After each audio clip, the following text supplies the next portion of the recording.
Bhagwan, it has been my understanding that the meditator and the lover have different paths. The other day we heard your beautiful explanation of the path of meditation. Is the path different from the lover? If so, how to tell which path to choose?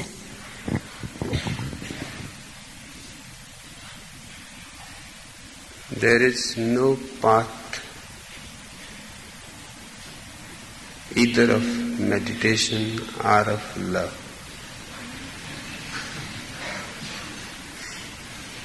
Because the path leads to some goal.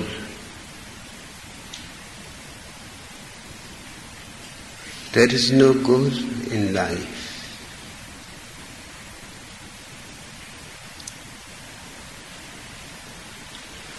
What you are searching and seeking is already present within you.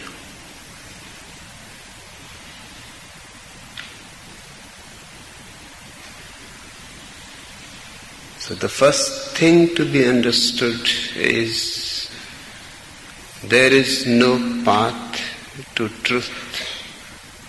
There has never been. There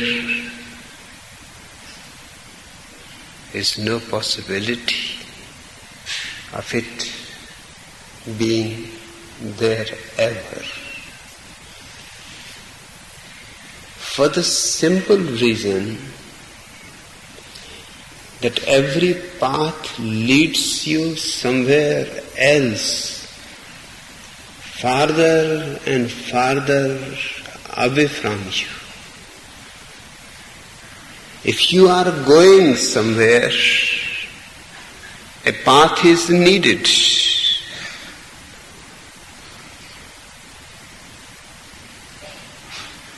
But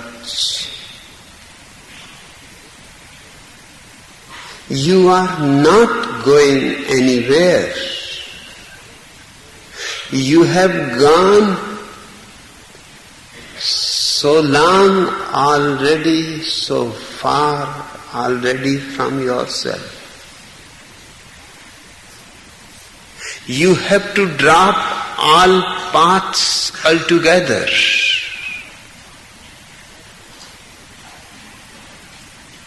Drop the paths and it is there. Jesus says, seek and ye shall find.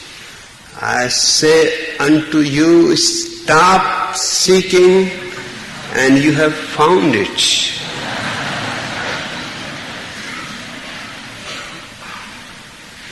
Jesus says, ask and it shall be given. Nonsense. Who is there to give it to you? And the truth that is given can be taken away any moment. It is not worth. It is against the dignity of human individuality.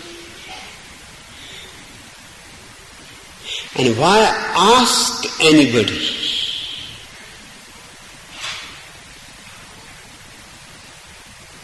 Stop asking, begging, praying. You are just being stupid. You are it.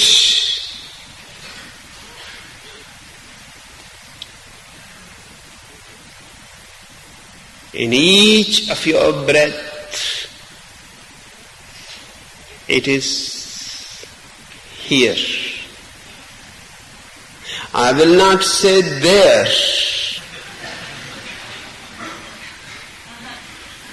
There is no distance between you and the truth.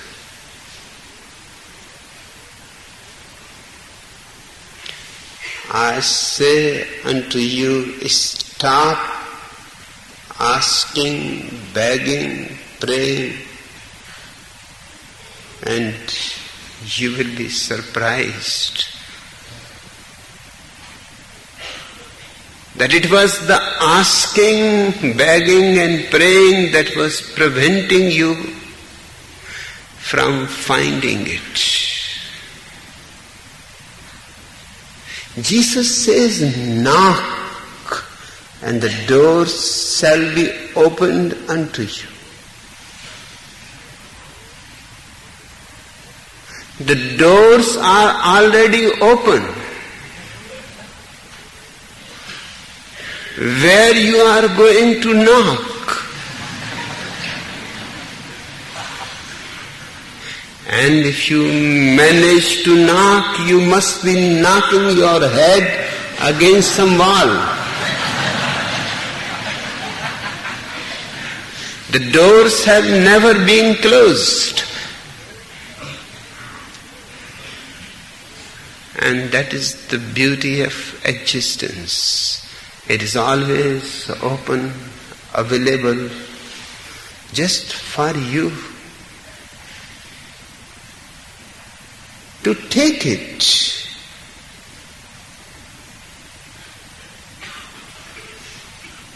The existence will not respond to your questions. It responds only to your silence. And knocking is making noise. Beware of it.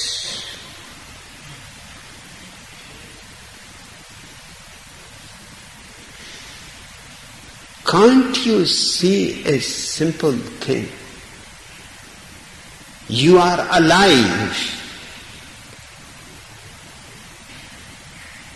And life is truth.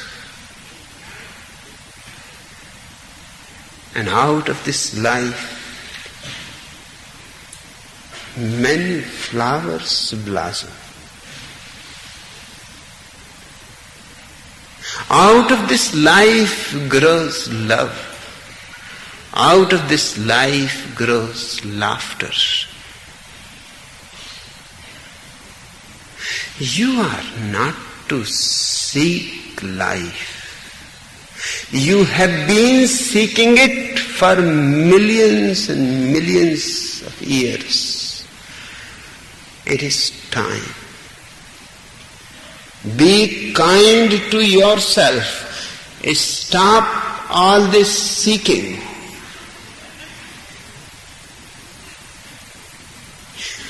The moment a person stops seeking, asking, knocking,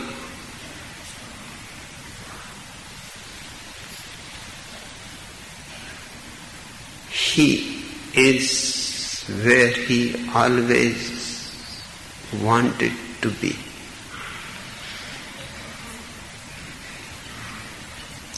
Jesus was a carpenter.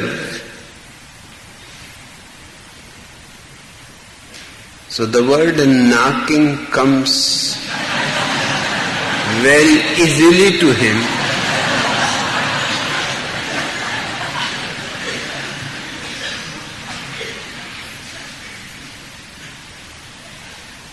I cannot say that. Because I know it, the door is open. Your eyes are closed. Are you going to knock your eyes?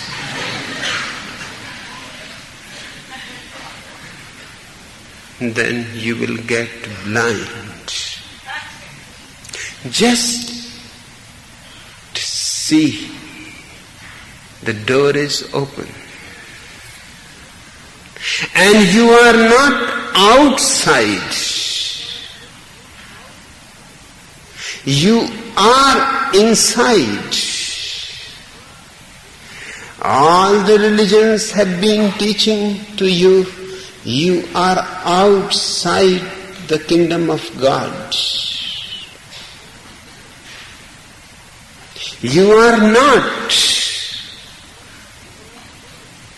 You are the kingdom of God.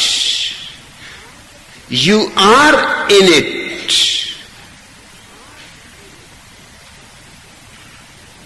Whatsoever the biblical story says, that God threw Adam and Eve out of paradise,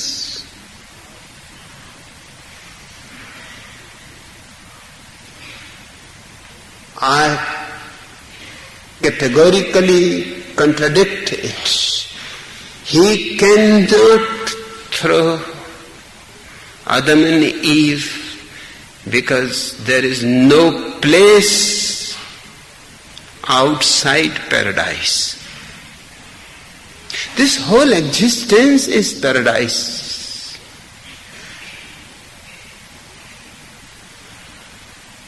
Infinite into every direction. Where you can be thrown, wherever you will be in. You cannot be out. There is no out in existence. All is in.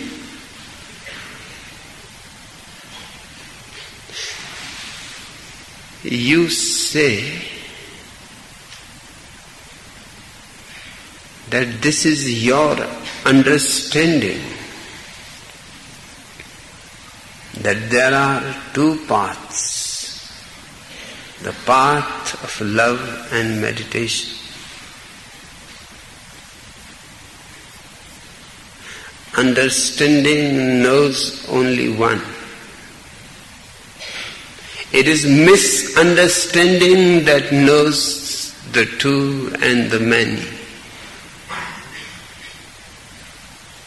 It is not your understanding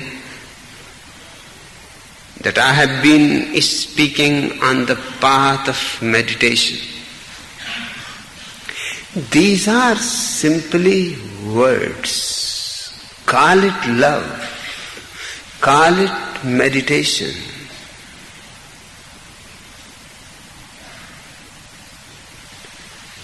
Or invent your own word, because all words are invented. The words don't mean anything. They mean what you want them to mean.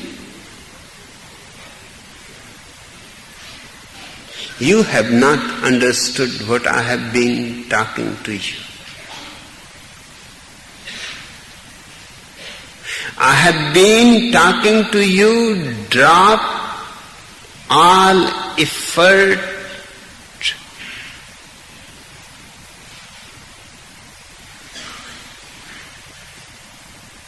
and you will be full of meditativeness.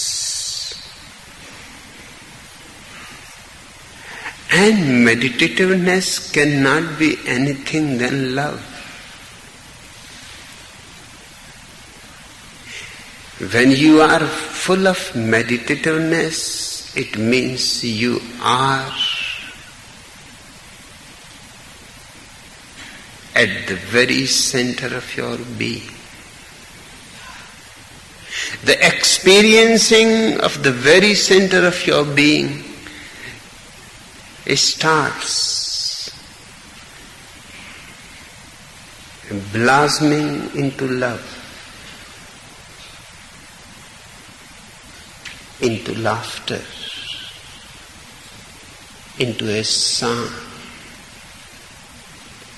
into a dance.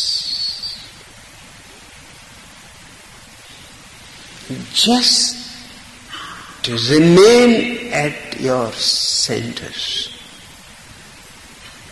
And when I say remain at your center, I am not saying that you have moved from it. You are only dreaming that you have moved.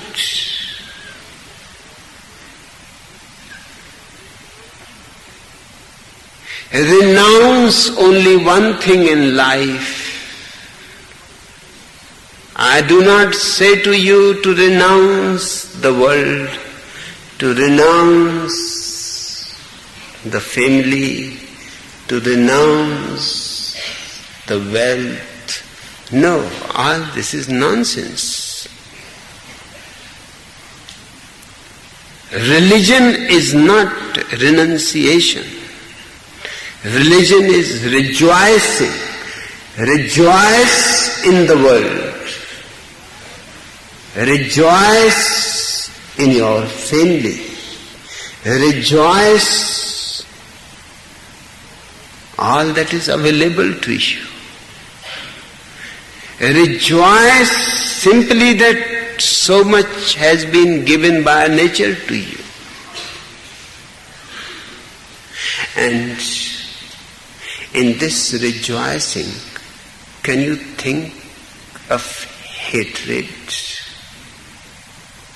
of anger,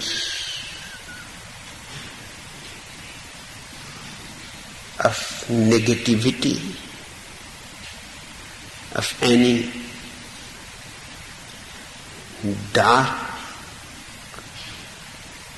holes? When you are at your very center, everything is light. Everything is love.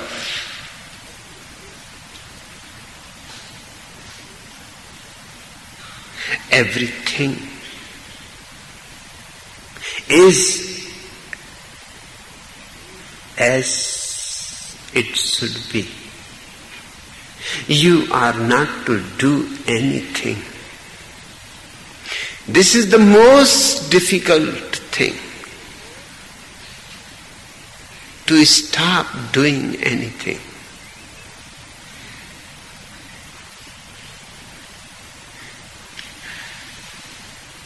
Have not you seen a dead body floating in the water? You are alive. If you don't know swimming, you will go down into the water till you die. It's strange. The dead body knows some secret which you have forgotten. You cannot drown a dead body. Not that the dead body knows swimming. The dead body has stopped doing everything, swimming included.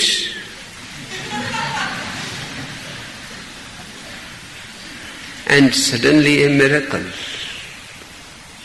The dead body is floating above the bottom.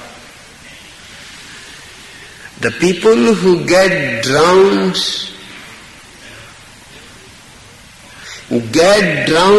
not by the waters, because it is a scientific truth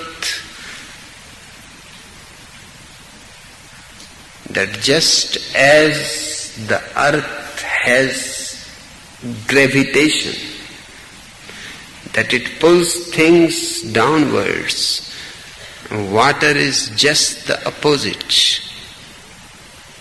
Its lies not gravitation, its lies levitation. It throws things up. That's why in water you feel light. In water you can raise a big rock very easily. The same rock you may not be able to raise outside water, because water is helping you, it's levitation. The person drowns not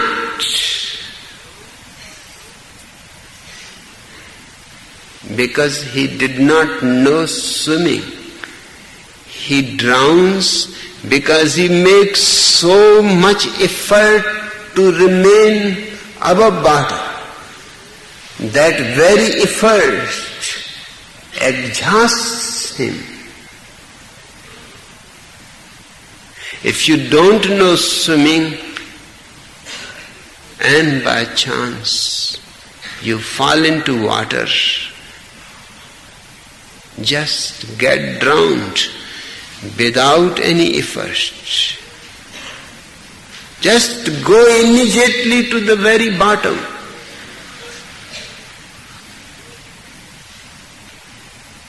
And you will be thrown by water itself.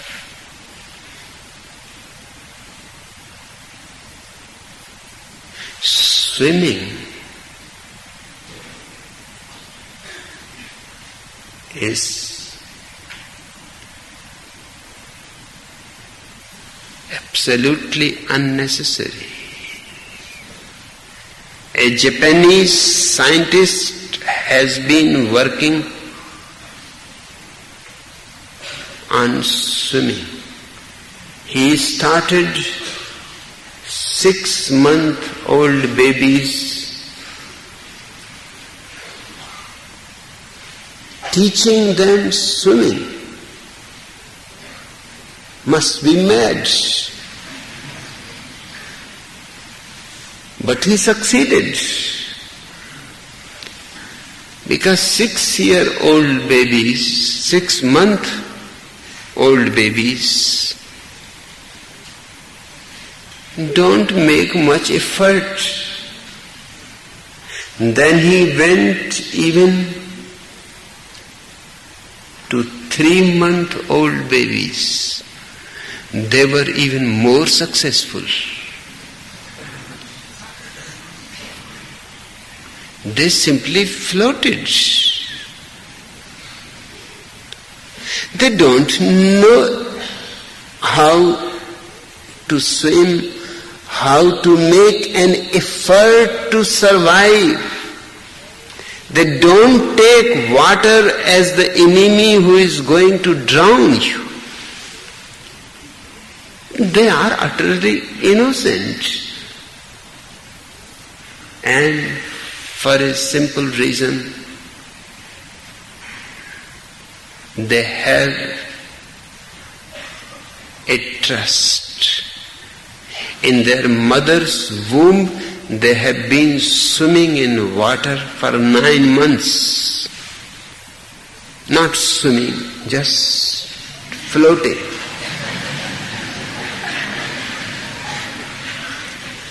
That Japanese scientist is convinced, and I think his conviction is going to prove right, that even a just born baby can be left into water and he will float. He has been floating for 9 months.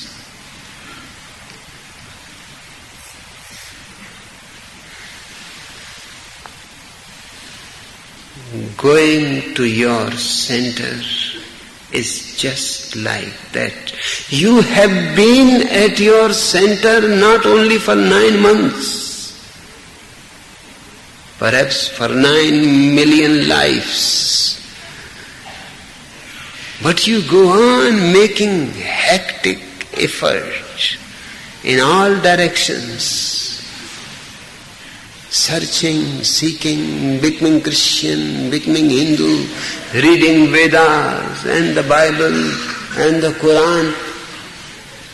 Naturally, you prove to be a crackpot. You are going to end up insane.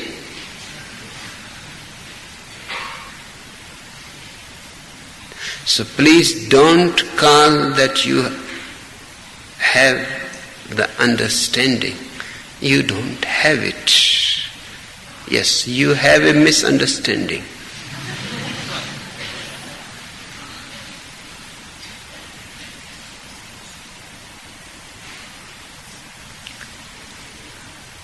I have not been talking about any path. I have been talking about pathlessness.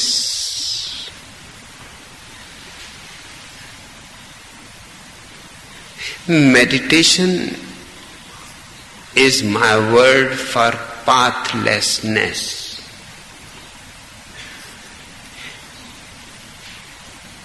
I have not called it love because then there is more possibility of your misunderstanding.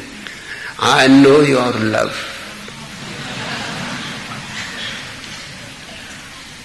You will immediately get my word translated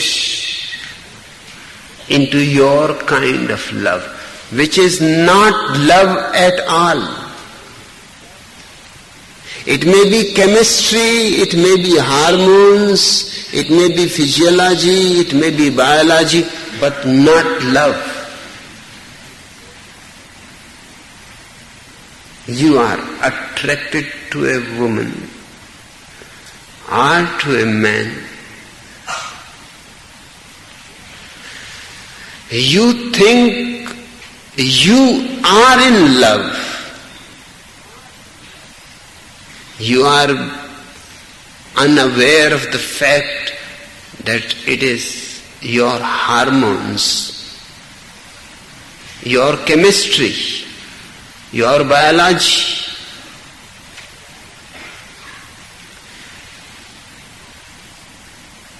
Just very easily your hormones can be changed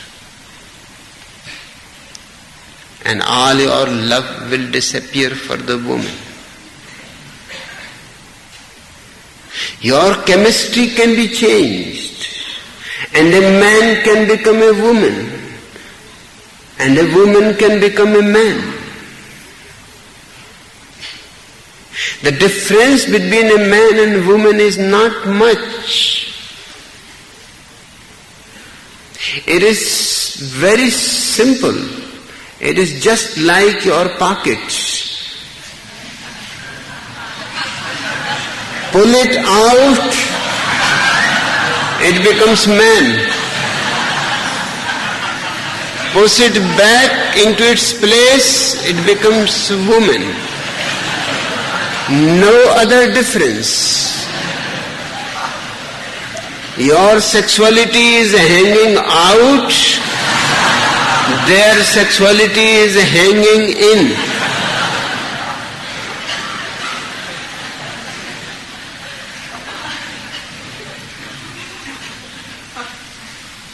And you call it love? Have you seen animals making love? You must have seen.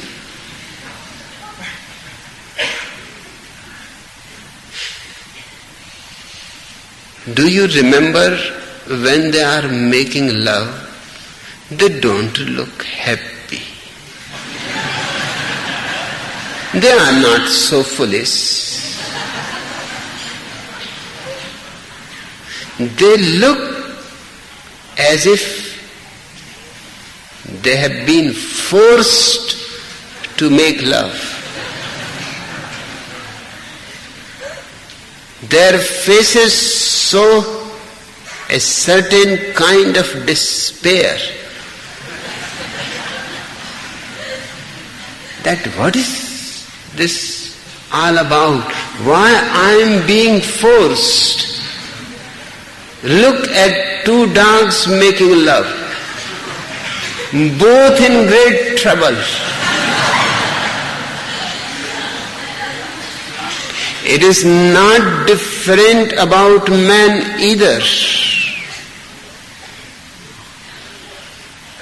It is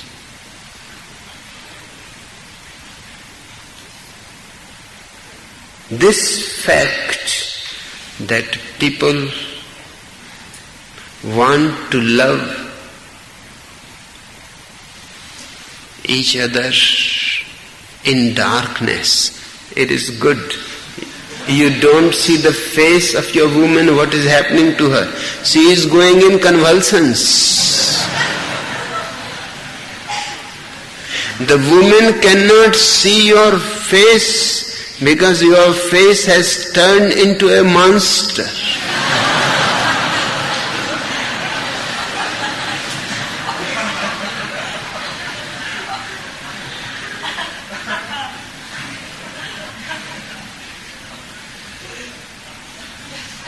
Next time you are making love, just see the truth what I am saying.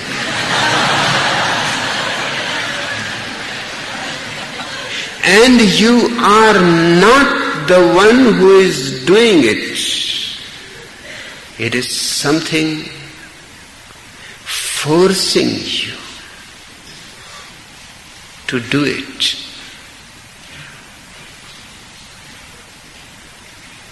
It is something surrounding you, but it is not you. It is your body, your biology.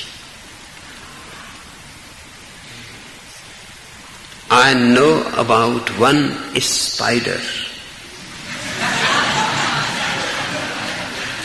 They also make love. In this world, it seems everybody makes love.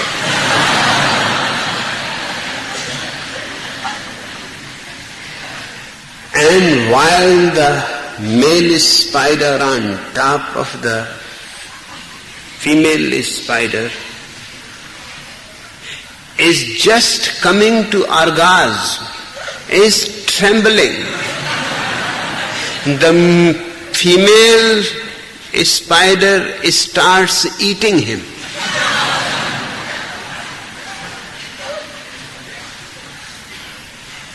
By the time his orgasm is finished, he is also finished.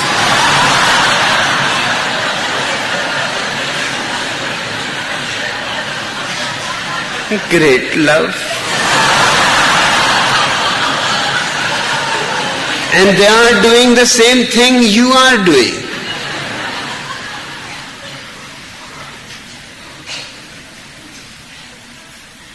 That's why men and women married together cannot live in peace.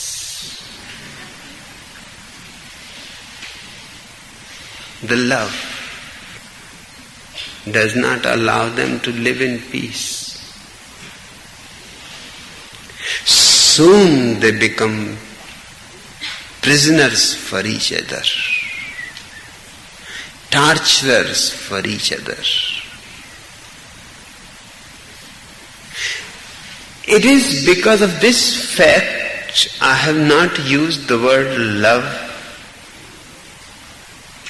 for this pathlessness. But once you are at your center, that means you are no more your biology, you are no more your physiology, that you are no more hormones. You are just pure awareness, a witness, a small light, a flame inside of consciousness. Meditation seems to be better word because you are not acquainted with it. But you can call it love if you are alert enough not to get mixed up.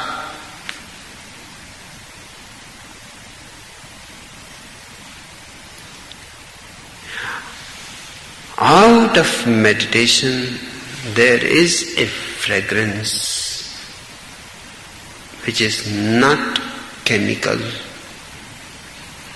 which is not like passing through a hospital.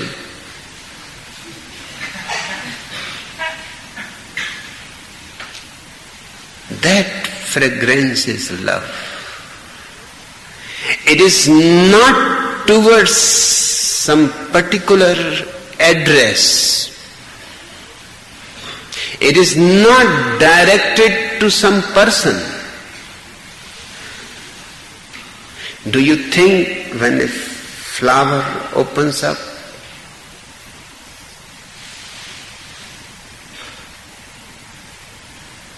and sends its fragrance to the winds, that fragrance is directed to some person? No, it is just overflowing. Anybody passing by can enjoy it. I say anybody passing by can be overwhelmed by it. True love is just like that. Whenever I use the word love, this is my meaning. It is the fragrance of the flower of meditation. Unaddressed. It is not a relationship. Yes, it may relate if somebody happens to be there. If nobody happens to be there, there is no despair. The flower is enjoying its overflowing energy. It is blessed. It has given its treasure to the whole existence. Yes, it is relating in a way, but it is relating to the whole.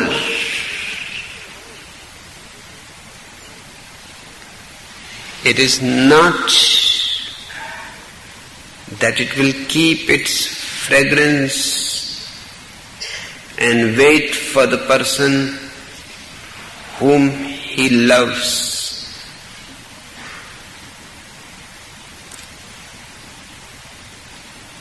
That's what you have been doing, because you don't know the authentic quality of love.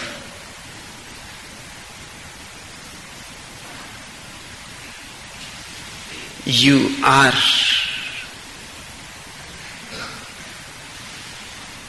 making it a relationship.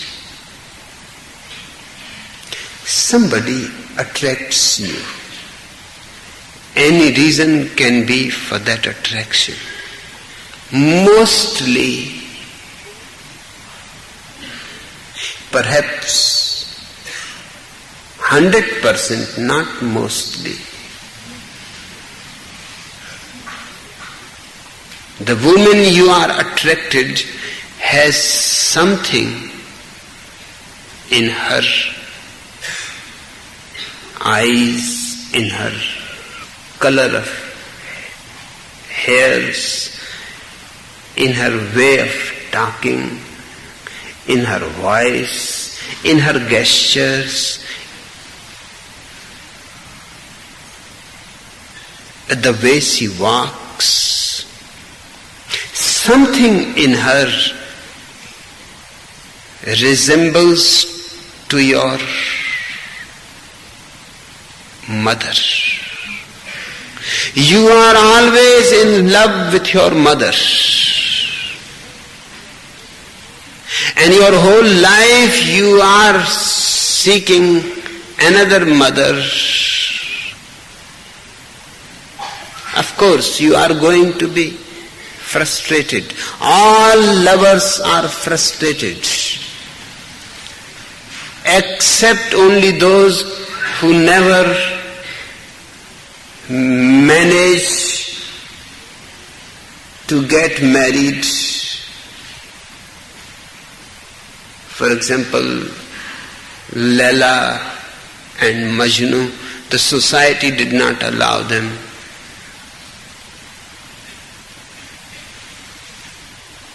Siri and Faryad, their families came in. They were never frustrated. They remained lovers their whole life. They lived loving the other person, they died loving the other person.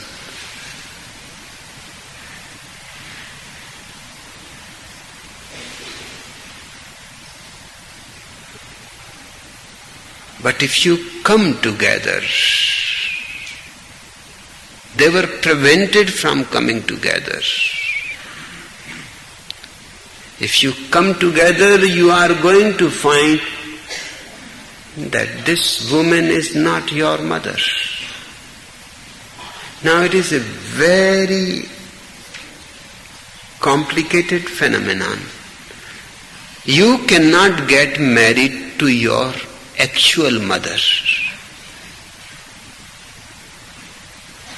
or your actual father.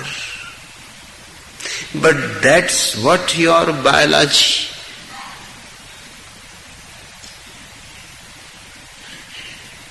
is seeking. It never finds it.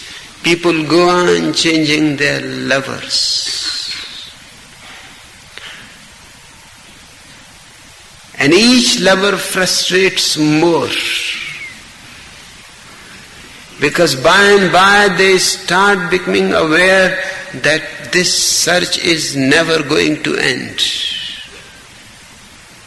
You can have all the women of the world or all the men of the world, still you will not be contented. In fact, you will be the most frustrated human being ever, because you have known all the women. Now there is no hope.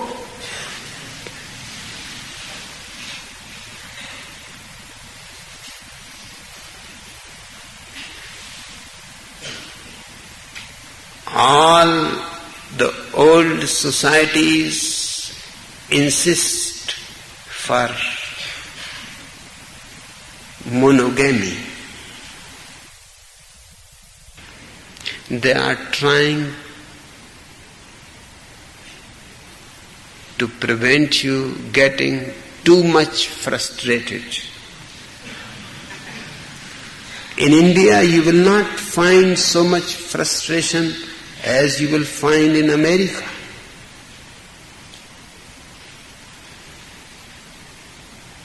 It is just out of question.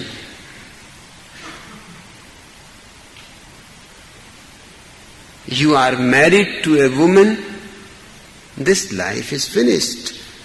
If you want to search for another, then wait for another incarnation.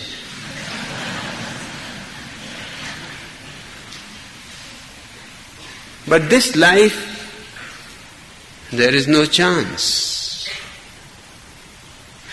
People get settled.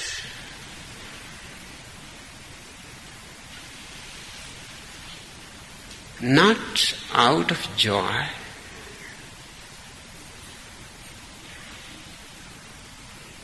It is a compromise.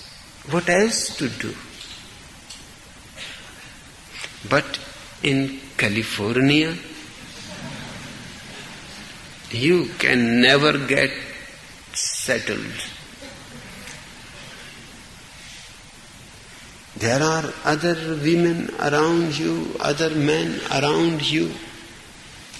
Perhaps if this woman has failed, there must be some woman who is born just for you. It is only a question of finding her.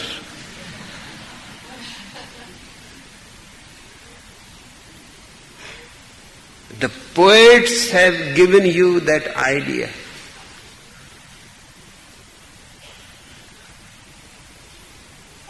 That every man is born for a certain woman. And when you meet some woman for the first time, lovers usually say, we are made for each other. Nobody is made for each other.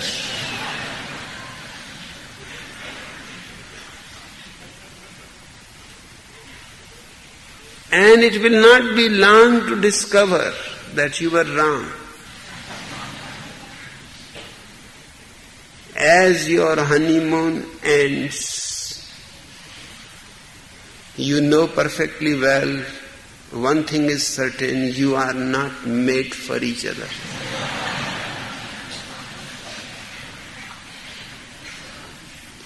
Because no woman can be exactly like your mother. No man can be exactly like your father. In this world, everything is unique. You cannot find the same person again. But every small girl loves the father. Every small boy loves the mother. In a way, it seems natural. But this is one of the basic causes of human misery. Later on, what you are going to do?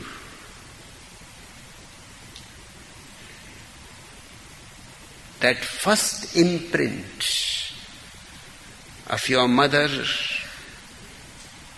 in a vulnerable child's mind is going to haunt him his whole life. Yes, fragments he may find here and there. The color of the hair, the color of the eyes, the sound of the voice. But a fragment is not a whole, and you are searching for the whole. This is not love. This is biology intending to propagate. It is a strategy, a trick. Just think of one thing, that if there is no joy in making love, no attraction in making love, no desire for making love,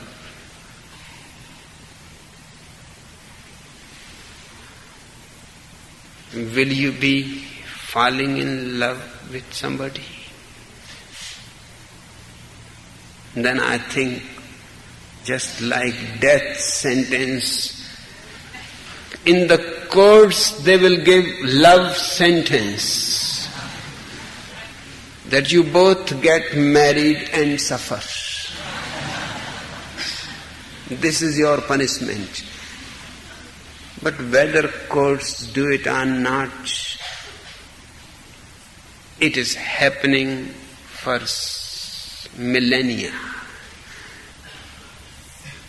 Since man must have come into existence, it is going on. No court is needed to give you a love sentence. You have given it to yourself. That's why I avoid the word love. It has very ugly connotations. But if you try to understand, then there is a totally different kind of love. But that happens only when you have found your center.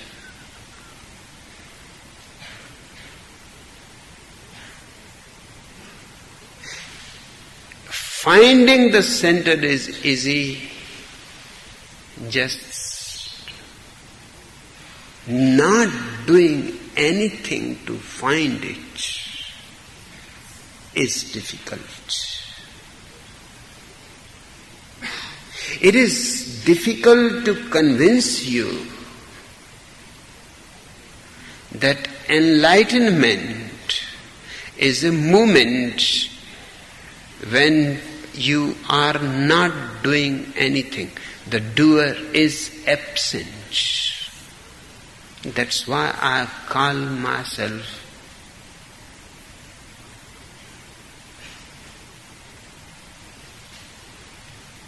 the guide, the lazy man's guide for enlightenment.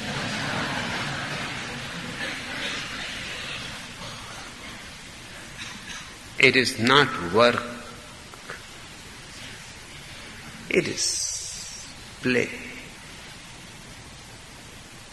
relaxation.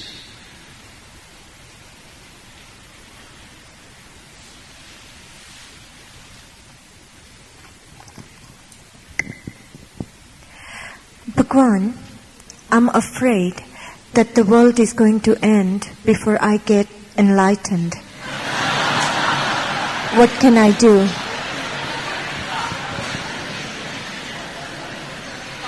You seem to be much in a hurry.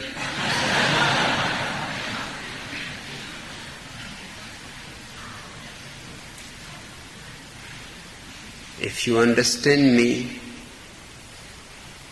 there is no problem. Right now you can become enlightened. At least right now the world has not ended.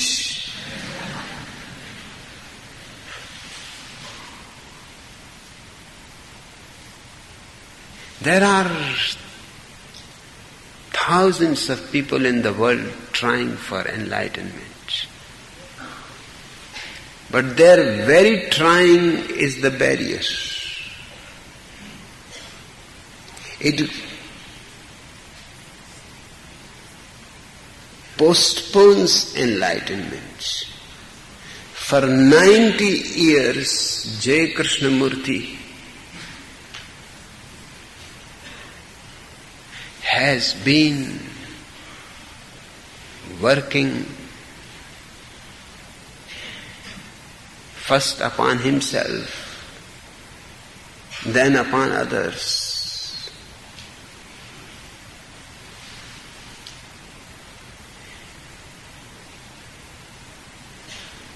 And now he is getting immensely frustrated. Nobody is to be blamed. He himself has made it a difficult job. He is obsessed in reading detective novels. He has made the search for enlightenment a very sensational, puzzling, difficult, detective story.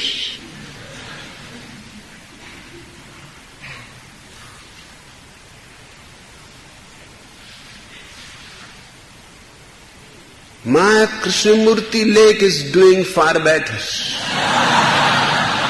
Just the other day, somebody became enlightened.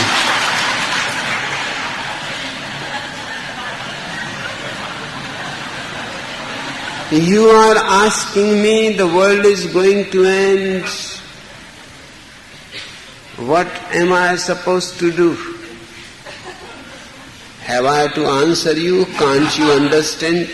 The Krishnamurti lake is not far away.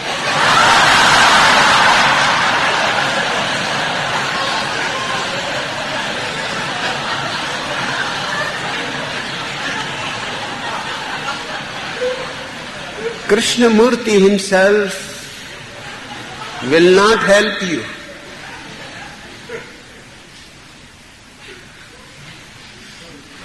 He has been just on the border of enlightenment.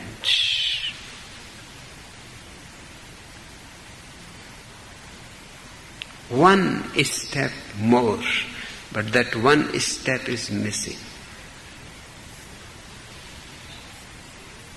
And the reason is that he was forced to become enlightened. For 25 years in his early life, the theosophical idiots found him.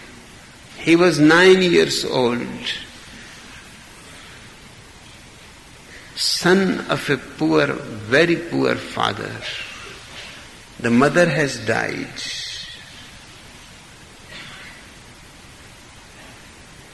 He had one brother.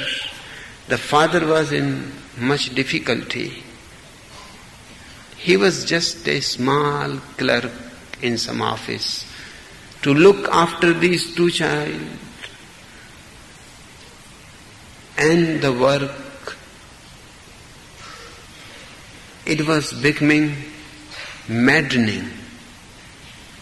So when Theosophists asked him, they would like to adopt his two children. One was Nityananda and another was Krishnamurti. He happily handed the children to Annie Besant, knowing that at least they will be taken care of, given good education. Theosophical movement in those days was the talk of the world.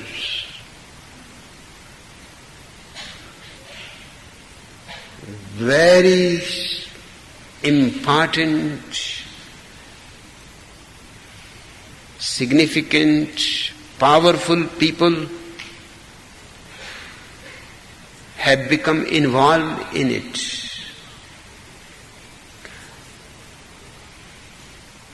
The Theosophists started making these two poor boys enlightened. It has never been done before. So much hammering that Nityananda died.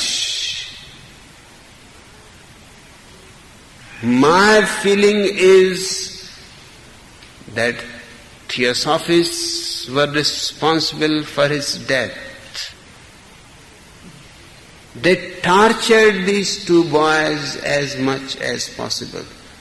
Wake up in the morning at 3 o'clock,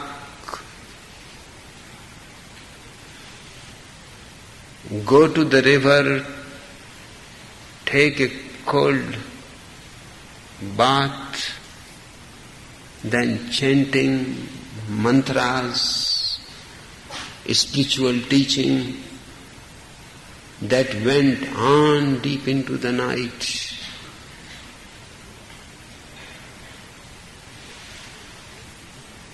Both escaped them finally because it was absolutely inhuman. Nityananda in one way, Krishnamurti in another. Nityananda died.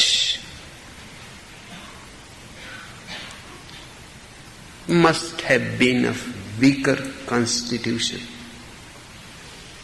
Krishnamurti survived. They were going to declare Krishnamurti the world teacher.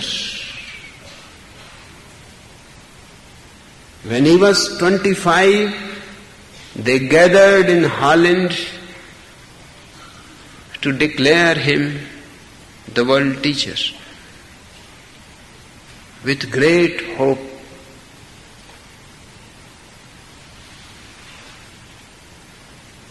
That the man who can deliver the whole world from misery has arrived. He is the Christ, he is the Buddha.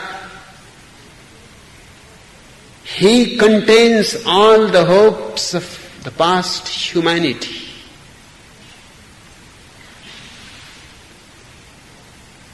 Krishnamurti stood up to declare himself to be the world teacher, but on the contrary, he simply said that I am nobody's teacher. I am fed up with teachers.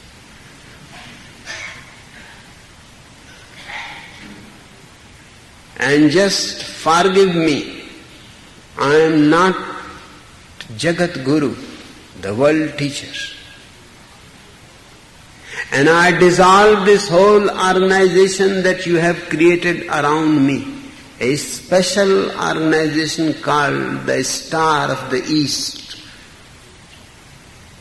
a branch of the Theosophical Society was created for Krishnamurti. He dissolved the organization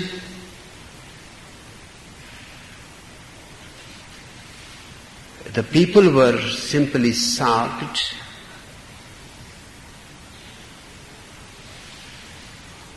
They had worked so hard to make him enlightened.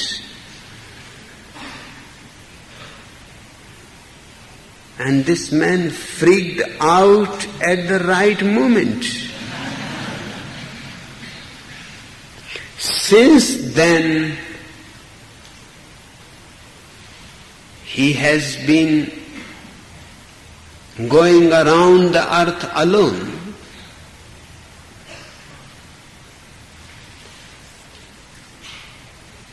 But those 25 years are still heavy on him. That's why he cannot take that one step. He is not freed from those dead theosophists. They are long dead. The movement has almost disappeared.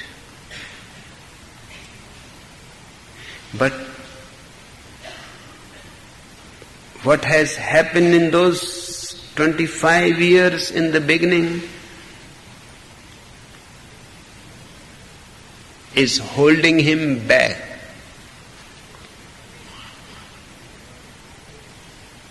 Remember always, love is an attachment. Hate is a bigger attachment.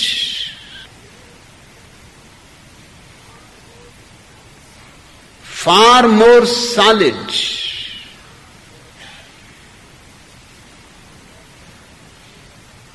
Compassion is very delicate, but cruelty is very hard. He is still fighting with the ghosts.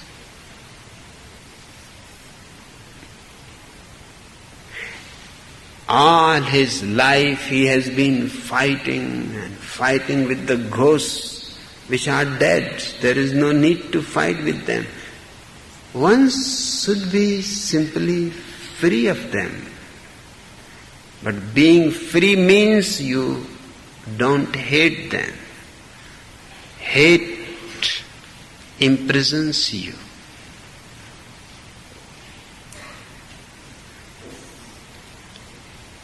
He has become so much afraid of master and disciple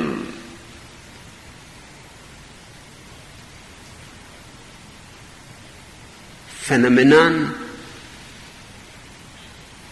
It is his experience. I can forgive him, I can understand him. What has happened to him through his masters was so ugly that he has been teaching to everybody that you don't need any master. This is a contradiction. If they don't need any master, why you are bothering them? Who are you? You have assumed unknowingly the role of a master, of a teacher. What you have been doing for 90 years, teaching people, beware of teachers.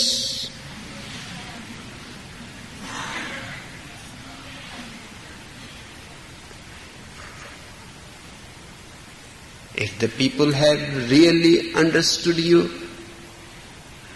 they would have left you. Because what is the need? Why we should listen to you?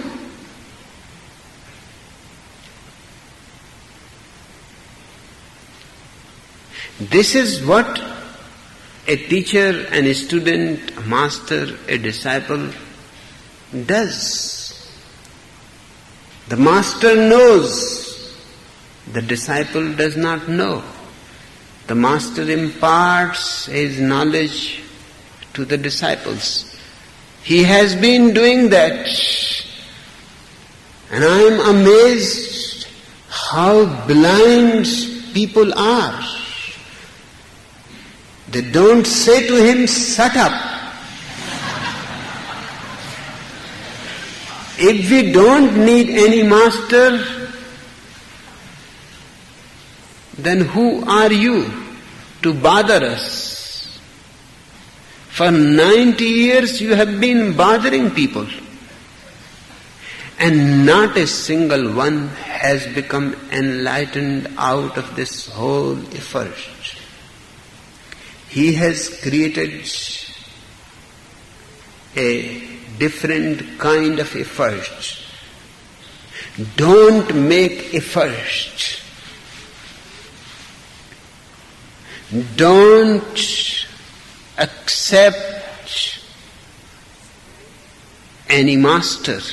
Don't be open to any teaching.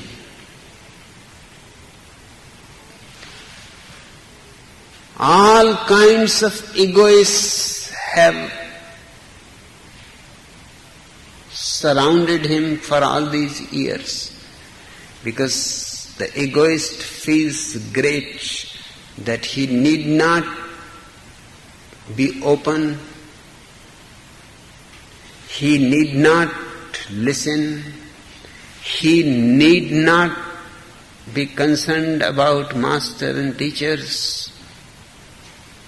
He himself is enough unto himself.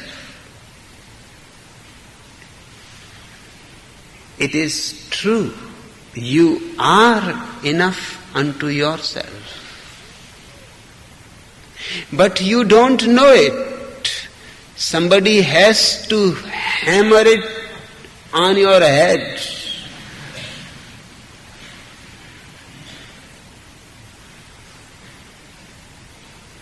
but things can backfire. That's what has happened in Krishnamurti's case. A man of tremendous intelligence, fighting with ghosts and continuing teaching, telling people there is no master, telling people you are enough unto yourself. This can be misunderstood. You are enough unto yourself if you relax and settle in your being. Otherwise, you are the greatest enemy of yourself. If you go on making an effort to become enlightened, and man is so strange. If you tell him that no effort is needed, he starts making no effort.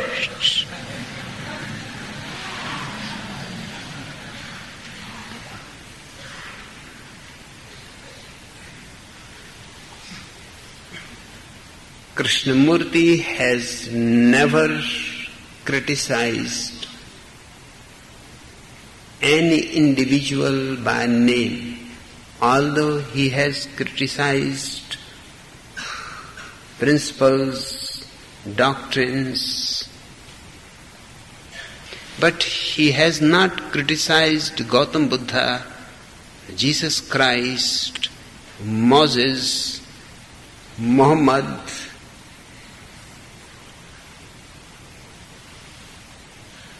Just the other day, I received the information that he has criticized me. This is great.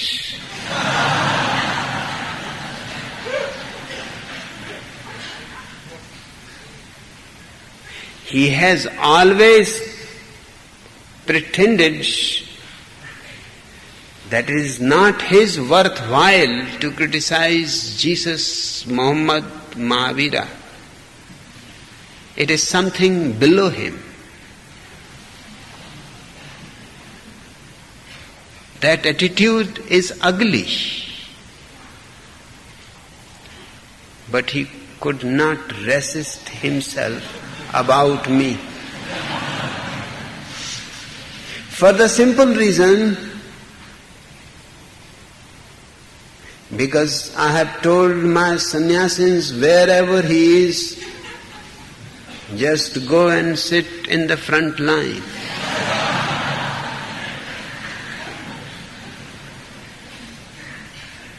And you ask me why I have chosen red clothes for you.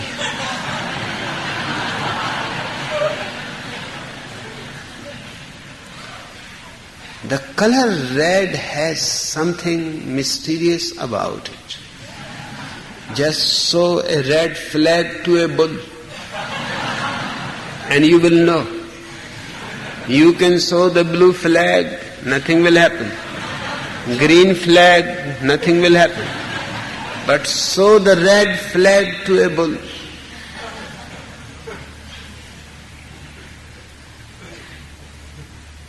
And he will rush towards you to kill you. Krishnamurti must have been a bull in his past life.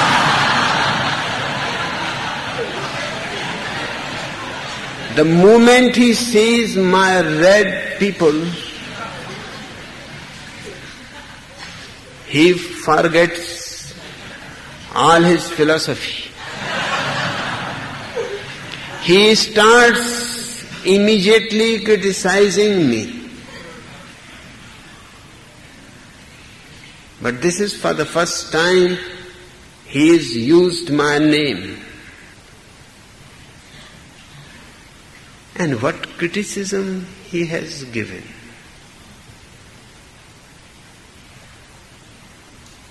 Very childish.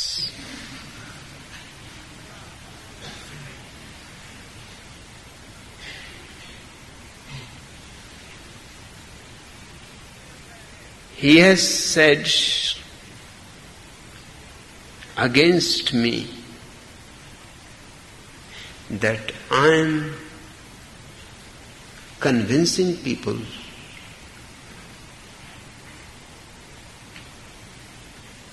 that enlightenment is their sheer inheritance. It is a gift of existence, just as life is a gift.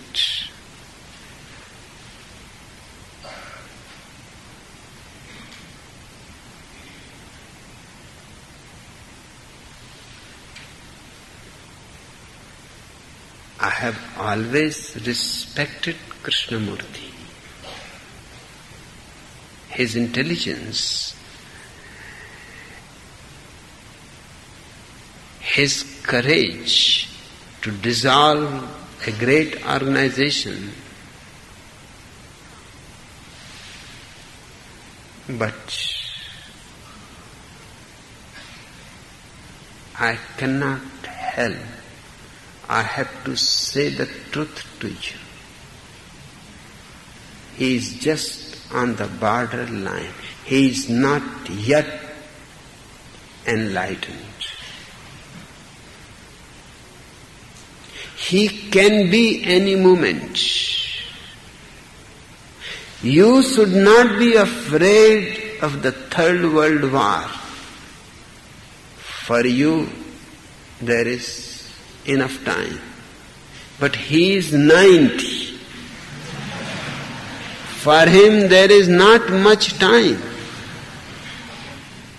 He should come to the Krishnamurti lake and get enlightened.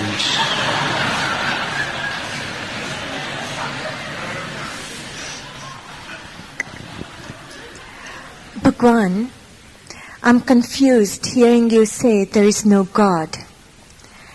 There have been many beautiful moments in my life when I feel something moving through me which I know is not me. I used to call it God. Now I call it godliness.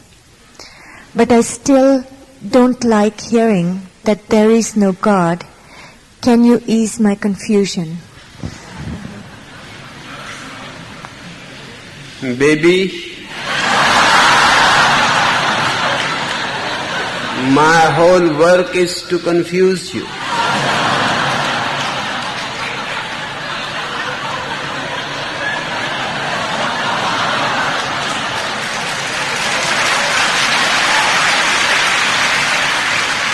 Unless you are utterly confused,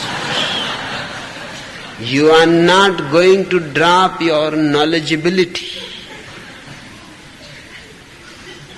What do you mean when you ask me to ease off your confusion?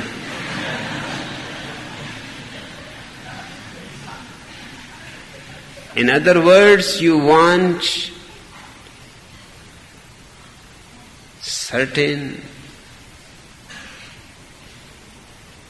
settled knowledgeability. You want to convince yourself that you know it. I cannot commit that crime. You do not know it.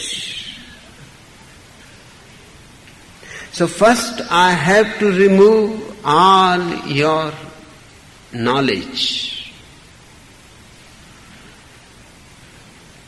which is bogus anyway.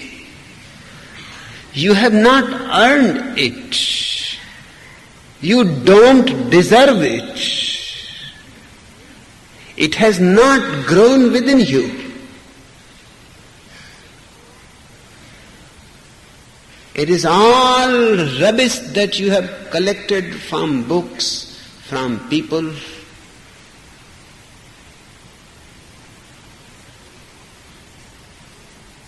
I am going to confuse you more and more.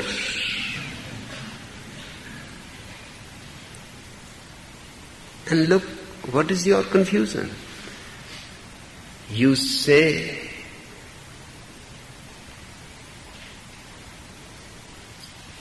that there has been moments in your life which you used to call God. You cannot deceive me.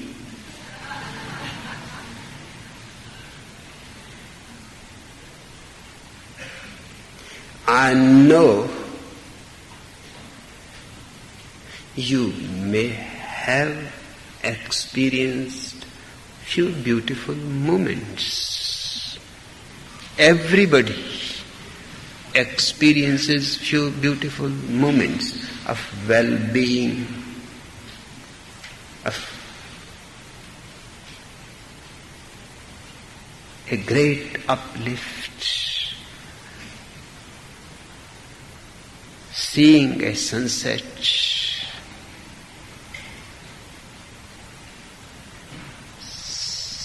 suddenly you are silent.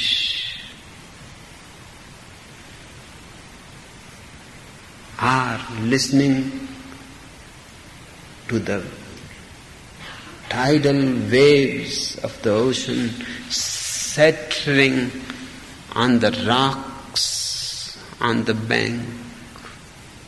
Suddenly you feel almost a nobody before this vast existence, looking into the sky and the stars. You may have had certain moments and you may have called them God. Don't make God so cheap. I'm raising God higher than He has ever been.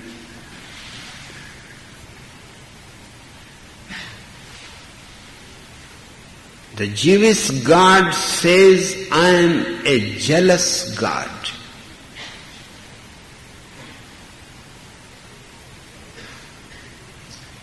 I am a very angry God. I am not nice. I am not your uncle.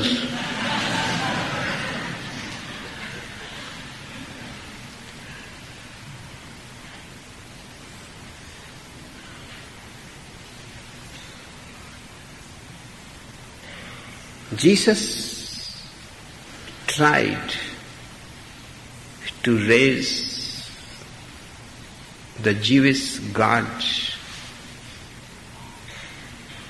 and that was his crime. He said, God is love. Now, this is very contradictory. The Jewish God says, I am jealous, I am angry, I am not nice. And Jesus makes him goody-goody.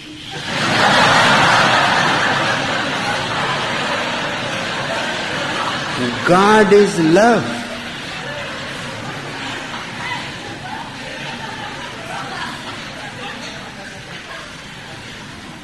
This man should be removed before he destroys their certainty that God is jealous, angry. You have to be afraid of Him, because that will keep you on the right path. If God is love, then who bothers what is right and what is wrong? A loving God cannot punish you into hell for eternity.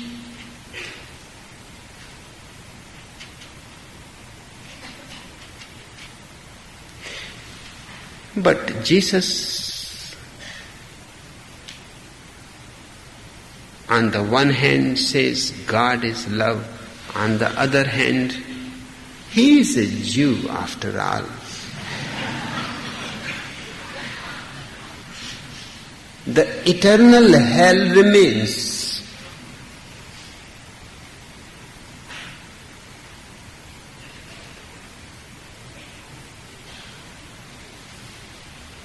He cannot see a simple fact that if God is love, then eternal hell should be removed.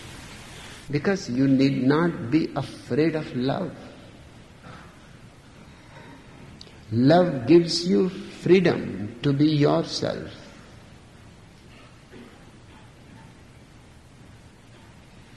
And sandwiched between heaven and hell, you cannot have any freedom, any individuality. I am trying to raise God. When I say there is no God, I mean there is no person as God.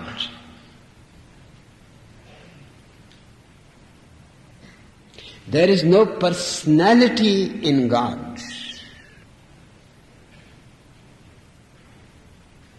You have to understand clearly that personality is something false.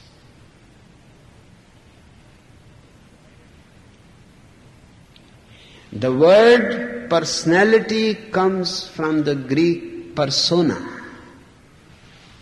Persona means a mask. In Greek drama, the actors used to have a mask. You know, sona means sound. A sound coming through a mask was called persona. You cannot see who is behind the mask.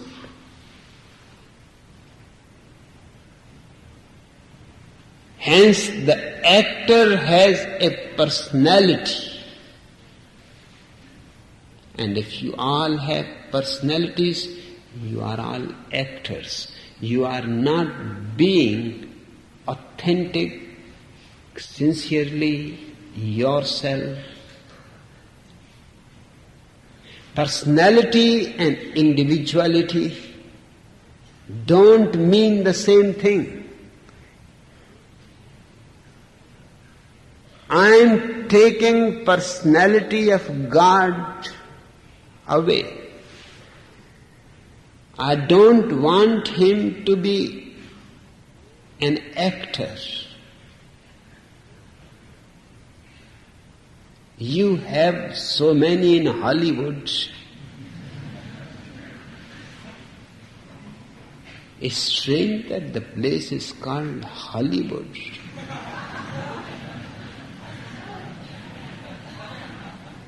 All God's personalities, great personalities. I don't want God to be a Hollywood actor. I'm trying to destroy His mask. And once the personality drops, what is left is godliness.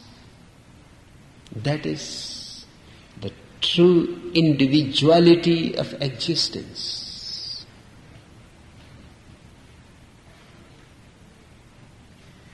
I will not say God is love, because that still keeps God as a person.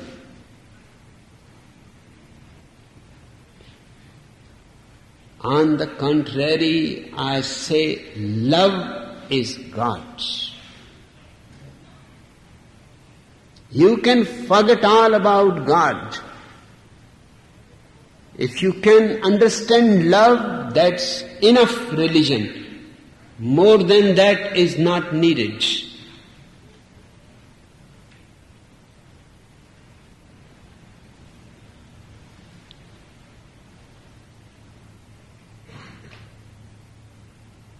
I use the word godliness and you are confused. Because those moments, had you seen anybody in those moments that you can call God?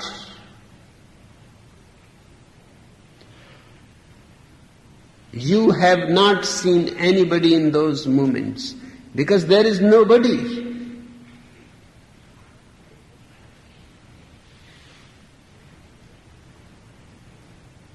You were using a wrong word.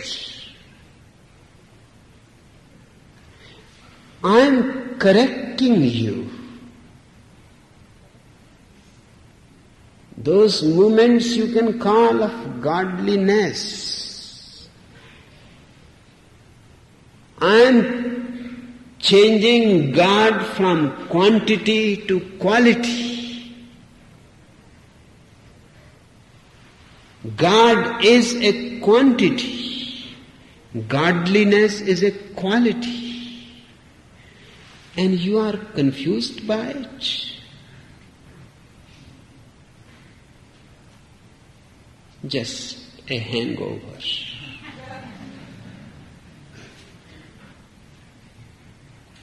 Shake yourself well. Slap yourself and shake yourself, and all confusion will disappear.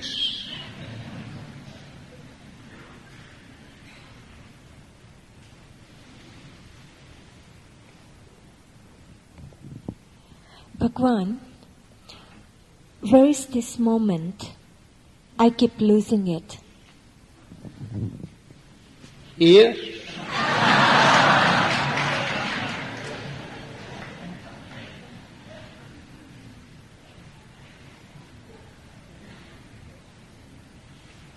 You ask me, where is this moment? Your question implies it must be somewhere else. You have already lost it. It is always here. Don't try to find it where it is, because while you are finding where it is, you are losing it. You are missing the train continuously.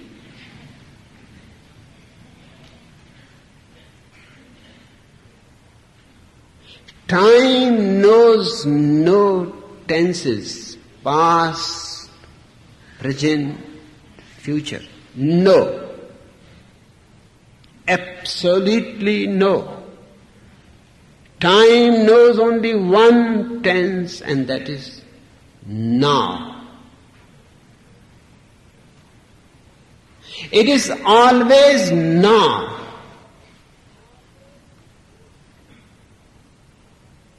But your mind can carry the past and destroy the beauty of the now. Your mind can project the future and can lose the precious moment. Please start relaxing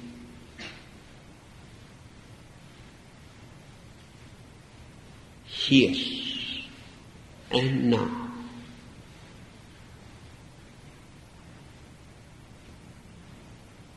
This is the taste of it.